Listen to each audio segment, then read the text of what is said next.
artikel Kristen dengan judul Dr. David Cloud tentang Calvinisme.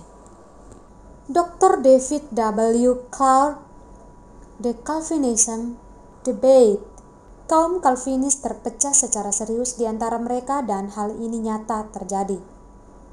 Ada supralapsarianisme versus sublapsarianisme versus inflapsarianisme.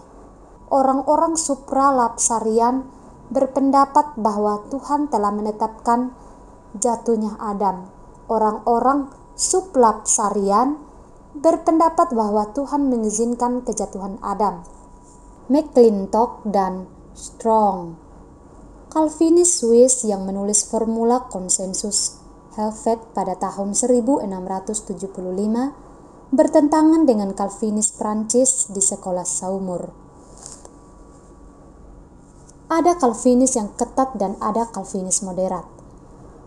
Ada hiper-Calvinis dan non-hiper, berbeda terutama pada reprobasi dan tingkat penebusan dan apakah Tuhan mencintai semua orang. Ada Calvinis yang memegang 5 poin, 4 poin, 3 poin, 2 poin. Di Amerika Calvinis dibagi menjadi sekolah tua dan sekolah baru, sedang di Inggris Calvinis terbagi pada abad ke-19. Oleh karena itu, ketika Anda membantah teologi tulip, maka akan ada Calvinis yang mendebat Anda dengan mengatakan bahwa Anda salah mengartikan Calvinisme. Padahal bukan Anda yang salah mengartikan Calvinisme. Anda mungkin mengutip secara langsung dari berbagai Calvinis atau bahkan dari Calvin sendiri. Masalahnya adalah bahwa Anda salah mengartikan Calvinisme mereka. Ada Calvin Calvinist dan Andrew Fuller Calvinist dan Arthur E. Pink Calvinist dan Presbyterian Calvinist dan Baptist Calvinist dan banyak Calvinis lainnya. Bahkan banyak Calvinis tidak pernah membaca buku Institute of Christian Religion Calvin untuk diri mereka sendiri. Wow, mereka hanya mengikuti seseorang yang mengikuti seseorang yang diduga mengikuti Calvin. Calvin dengan pengakuannya sendiri mengikuti Agustinus. Calvinis percaya bahwa mereka memiliki hak untuk menolak atau memodifikasi beberapa bagian atau kesimpulan Calvin. Saya setuju dengan mereka 100%, dan saya katakan lebih jauh lagi bahwa kita juga berhak menolak keseluruhannya jika kita yakin bahwa itu tidak didukung oleh Alkitab. Jadi, apakah Anda masih pede menjadi seorang Calvinis dengan segala kekacauan di dalamnya? Ulasan tambahan Dr. Suhento Liao. Kesimpulannya, ketika kamu mengutip pernyataan supralapsarian dan membuktikan bahwa mereka salah, maka kaum Calvinis yang sublapsarian akan langsung bangkit dan berkata bahwa kamu telah memfitnah Calvin. Dan biasanya mereka akan langsung memberondongkan senjata otomatis mereka yang bernama ad hominem. Biasanya bukan cuma akan berkata bahwa Anda fitnah sekalipun Anda sudah menyebutkan halaman kutipan Anda pada buku The Institute of Christian Religion.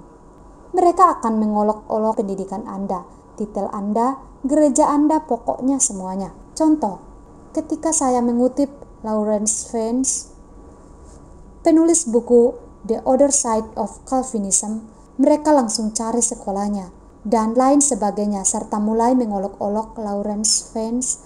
Pendidikannya tidak jelas, sekolahnya kecil dan lain-lain. Bukan membeli bukunya dan mempelajari serta memberikan tanggapan yang bersifat akademik tentang poin-poin yang dikemukakannya.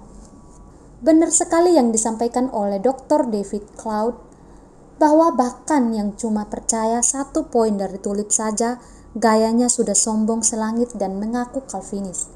Sangat mungkin belum pernah pegang buku The Institute of Christian Religion yang ditulis oleh John Calvin. Namun sudah menyerang orang dengan berkata sudah doktor tetapi tidak bisa paham ini dan itu. Dulu saya seorang Calvinis dan sudah membeli cukup banyak buku yang ditulis langsung oleh John Calvin dan juga yang oleh para Calvinis yang terkenal. Namun, semakin saya mempelajari semua itu, saya semakin mendapatkan bahwa itu pengajaran filsafat bukan teologi dan sesungguhnya sangat amat salah.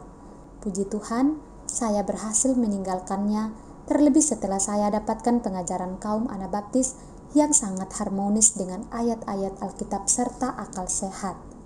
Saya juga mendapatkan setelah berinteraksi dengan banyak Calvinis bahwa sebagian mereka sangat tidak sopan, sangat kasar dalam berargumentasi, dan suka menyerang pribadi, bukan menyerang poin-poin yang diargumentasikan. Sampai saya menulis sebuah artikel yang berjudul, "Untung saya tidak hidup di abad 16. Karena saya pasti akan jadi arang seperti Servidus. Bagaimana pengajarannya bisa alkitabiah jika orang yang tidak setuju pengajarannya diusir dari kota yang dikuasainya, dan penentang utama ditangkap dan dimatikan, sambil bersandiwara dengan mengusulkan agar dipenggal saja bukan dibakar?" Pembaca dipersilakan menilai sendiri ketika berargumentasi dengan para Calvinis. Teologi yang alkitabiah pasti akan menghasilkan orang yang sungguh lahir baru, sedangkan teologi sesat biasanya menghasilkan orang yang mengaku lahir baru, namun dari tingkah laku perkataan, sikap terhadap orang biasanya akan terlihat jelas mana Kristen yang sungguh lahir baru yang dihasilkan oleh teologi alkitabiah dan mana Kristen mengaku-ngaku lahir baru yang disebabkan teologi yang salah.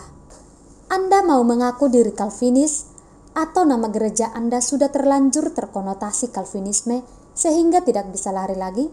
Sudah terjebak dalam Calvinisme karena tidak ada free will? Tidak, pergunakanlah free will Anda untuk lepas dari Calvinisme.